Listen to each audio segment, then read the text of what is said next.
2024 நியமன தேர்வில் தேர்ச்சி பெற்ற இடைநிலை ஆசிரியர்கள் கூட்டமைப்பு சார்பில் உரிமம் மீட்பு உண்ணாவிரத போராட்டம். சென்னை எழும்பூர் ராஜரத்தினம் ஸ்டேடியம் அருகில் 2024 நியமன தேர்வில் தேர்ச்சி பெற்ற இடைநிலை ஆசிரியர்கள் கூட்டமைப்பு நடத்திய உரிமை மீட்பு உண்ணாவிரத போராட்டம் கூட்டமைப்பின் மாநில தலைவர் கோ. பார்த்திபன் தலைமையில் நடைபெற்றது. இந்த மாபெரும் உண்ணாவிரத போராட்டத்திற்கு மாநில ஒருங்கிணைப்பாளர் திருமதி நா. எழிலரசி வரவேற்புரை நிகழ்த்தினார். மாநில பொருளாளர் திருமதி கே. லோகேஸ்வரி முன்னிலை வகித்தார். பாட்டாளி மக்கள் கட்சியின் பொதுச் செயலாளர் முரளி சங்கர் கருத்துரை வழங்கினார். அதனைத் தொடர்ந்து செய்தியாளர்களிடம் பேசிய மாநில தலைவர் கோ. பார்த்திபன் கூறுகையில், தொடக்கப்பள்ளியில் ஆசிரியர் பணிக்கு 2013ஆம் ஆண்டு முதல் தற்போது வரை 4 தகுதி தேர்வும் அரசாணை எண் 149 படி ஒரு நியமன தேர்வும் எழுதி தேர்ச்சி பெற்று தகுதியுள்ள ஆசிரியர்கள் 23,972 பேர் உள்ளோம். இதில் கடந்த 2025 ஜூலை 24ஆம் தேதி 2,457 ஆசிரியர்களுக்கு மட்டும் பணி நியமனம் வழங்கப்பட்டுள்ளது. 2021இல் திமுக தேர்தல் அறிக்கை எண் 177இல் அனைத்து காலி பணியிடங்களும் நிரப்பப்படும் என வாக்குறுதி அளிக்கப்பட்டது.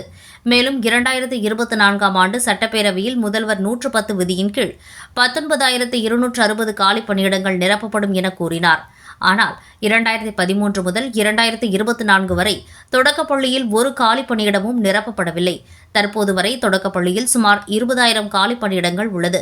தற்காலிக ஆசிரியர்களாக SMC மூலம் தொடக்கப்பள்ளியில் சுமார் 15,000க்கும் மேற்பட்ட ஆசிரியர்கள் பணியில் உள்ளனர். எனவே உச்சநீதிமன்ற தீர்ப்பின்படி 13 ஆண்டுகளாக 4 தகுதி தேர்வு, ஒரு நியமன தேர்வு எழுதி தேர்ச்சி பெற்ற தகுதியுள்ள ஆசிரியர்கள் அனைவருக்கும் மறுதேர்வு இல்லாமல் காலி பணியிடங்களை நிரப்பிட பணி ஆணை வழங்கிட வேண்டும் என தெரிவித்தார். வணக்கம். 2024 நியமன தேர்வில் தேர்ச்சி பெற்ற இடைநிலை ஆசிரியர் கூட்டமைப்பு நடத்தும் உரிமை மீட்பு உண்ணாவிரத போராட்டம் இன்று எழும்பூர் ராஜரத்தினம் ஸ்டேடியம் அருகே நடைபெற்றுக் கொண்டிருக்கிறது. இங்கு வருகை புரிந்துள்ள பத்திரிகையாளர்கள் மற்றும் தொலைக்காட்சி ஊடக நண்பர்களுக்கு என்னுடைய முதற்கண் வணக்கத்தை தெரிவித்துக் கொள்கிறேன். முதலாக எங்களை கோரிக்கை என்ன அப்படின்னு பார்த்தீங்கன்னா, மாண்புமிகு தமிழ்நாடு முதல்வர் அவர்கள் 110 விதியின் கீழே 19,260 காலிப்பணியிடங்கள் அறிவித்தார் 2024.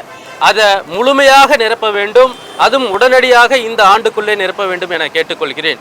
அது மட்டும் இல்லாமல் தற்காலிக ஆசிரியர்களாக SMC மூலியமாக தமிழ்நாடு முழுவதும் 18,000க்கும் மேற்பட்ட ஆசிரியர்கள் ஒவ்வொரு ஆண்டும் தொடர்ந்து பணிபுரிந்து வருகிறார்கள். அது எங்களுடைய காலி பணியிடம். எனவே தமிழ்நாடு முழுவதும் உள்ள தற்காலிக ஆசிரியர் முறையை நீக்கிவிட்டு, அதாவது சென்னை உயர்நீதிமன்றம் 2023ஆம் ஆண்டு வழங்கிய உத்தரவின்படி தற்காலிக ஆசிரியர் முறையை முழுவதும் நீக்கிவிட்டு தகுதியுள்ள ஆசிரியர்களை எங்களை பணி நியமனம் வழங்க வேண்டும் என்ற முதன்மையான கோரிக்கையை வைக்கிறோம். அது மட்டும் இல்லாமல் பணி நிரவல் அடிப்படையில் எந்த எய்டட் ஸ்கூல்லையும் இருந்து தொடக்கப்பள்ளிக்கு நீங்கள் வழங்கக்கூடாதுன்னு சொல்லி கேட்குறோம்.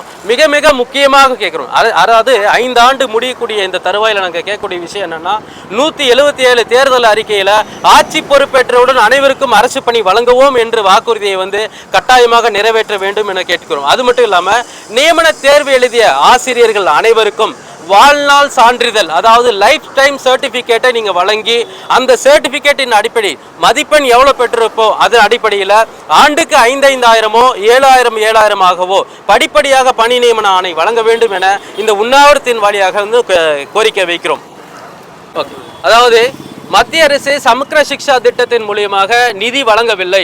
மும்மொழி கொள்கையை ஏற்றுக்கொண்டால் தான் நிதி வழங்குவோம் என தெரிவிச்சிருக்காங்க. இருந்தாலும் கூட கடந்த சில மாதங்களுக்கு முன்பு 700 கோடி முதல் கட்டமாக விடுவித்தார்கள். எனவே முதல் கட்டமாக மத்திய அரசு எப்படி 700 கோடி விடுவித்ததோ அதுபோல முதல் கட்டமாக 10,000 காலி பணியிடங்களை நீங்கள் அறிவிக்க வேண்டும் என கேட்டுக்கொள்கிறேன்.